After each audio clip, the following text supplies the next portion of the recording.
Ես երևի ուշացած միացակ դուք ով է կարգալույծ արել այս մարդուն։ Կարգալույծ արած անձը չի կարող որևէ մեկին կարգալույծ արել։ Ես նշեցի ժողովուրդը։ Ժողովուրդը նման իրավունք չունի։ Կրկնվում է։ Այսօր հազարավոր ժողովուրդը մայրաթորում նույն մասնակցում պատարագի, որին Դե հիմա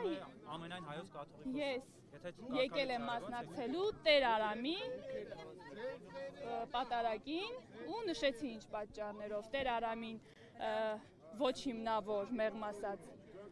կարգալույծ են արել, դեր նշած, բայց միևնույն ժամանակ ես ուզում եմ ձեզ նշել, որ ինչպես վարչապետը նախորդ օրը նշեց, կարգալույծ արած անձը չի կարող որևէ մեկին կարգալույծ անել։ Թույլ տվեք մասնակցել Սուրբ Պատարագին, ինչպես է օծել նրանց որպես քահանա։ Տեր Արամը ինչպես է օծված քահանա։ Ես նշեցի, նորից եմ կրկնում, այս ընթացքում հանգամանքներ են պարզվել, փաստեր են ի հայտ եկել եւ փաստը մնում է փաստ, որ կաթողիկոս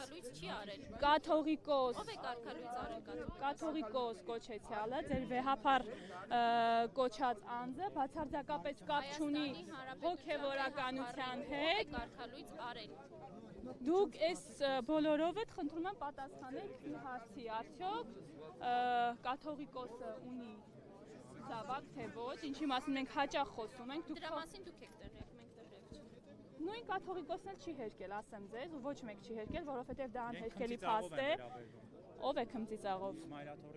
Թող շարունակեն քմծիծաղով վերաբերվել Հայաստանի Հանրապետության քաղաքացին էլ փորձելու է եկեղեցին ազատել նմանատիպ մարդկանցից։ Համարյա ամեն կիրակի։ Որ եկեղեցի եք հաջող։ 7 վերք հիմնականում։ Այսօր քաղաքացիները նույն խոսքերով խոսեցի Մայրաթորի մասին, ինչ Նիկոլ Փաշինյանը կարծես ուղղորդում լիներ եւ պատրաստվում են որևէ գործողության։ Ինչ կասեք սրա մասին։ Ինչ գործողության են պատրաստում եւ ովքեր են պատրաստում, ես չգիտեմ, որևէ մեկը Մայրաթորի հարցակում չի պատրաստվում իրագործել։ Ինչ է հայտարարում, հայտարարում է, որ հարցակում են։ Այսօր առավոտվա նրա հայտարարությունը Ես ընդամենը մի նախադասությամբ կամփոփեմ, ես միշտ լսում եմ վարչապետին, ստորագրում եմ ասած յուրաքանչյուր բառի տակ եւ մեկ նախադասություն եւս կասեմ եւ սրանով կամփոփենք։ Մենք ժողովրդի հետ միասին չքաղաքականացնելով այս ամեն ինչը վեհարանը վերադարձնելու ենք վեհին։ Այն մարդիկ, ովքեր հոգևորականության հետ որևէ առնչություն չունեն, րոպե առաջ հեռանալու են եկեղեցուց, նորից եմ նշում, առանց քաղաքական մոտիվների։ Վեհը առաջիկայում պարզ կլինի ով է, այնպես որ հիմա ոչ որևէ թեկնածու չունենք, մենք այսօր այստեղ ներկա ենք մասնակցելու Տեր Արամի մատուցած պատարագին։ Թեկնածուն լինելու են մարդը, վեհարանը վերադառնալու են մարդուն, ով իրականում հոգևոր արժեքներ է կրում եւ այդքանով Հայաստանի Հանրապետության հավատացյալ ժողովուրդը։ Այդ հավատացյալներին ո՞նց եք տարբերելու, ով է հավատացյալով, չի հավատացյալ։ Հավատացեք, տարբերակումը արդեն արված է։ Ինչպես եք արել, այ դա կուզենք իմանալ։ Մենք չենք արել։ Այսօր նորից եմ կրկնում, վեհարանը րոպե առաջ ազատվելու է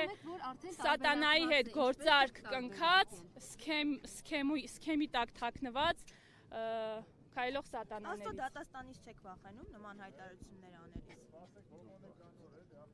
Ինչ եք հարցնում, դուք գոհ եք ձեր տված հարցից։ Դե հետաքրքիր է։ Այսինքն սրբապիղծ մարդուն կոչել վեհապար, դուք պիտի վախենաք։ Աստծո դատաստանից պիտի վախենաք դուք, որ սրբապիղծ սքեմի տակ ուղակի թաքնված անձին անվանում եք վեհապար։ Այդ դուք վախեցեք Աստծո դատաստանից։ Ես վախենում եմ, դուք վախենում եք։ Ես բացարձակապես չեմ վախենում, որովհետև իմ խիղճը մաքուր է, ես հավատացյալ մարդ եմ ու այսօր հենց դրա համար եմ այստեղ։ Ստեսություն, շնորհակալություն, բարի պատարագ բոլորիս։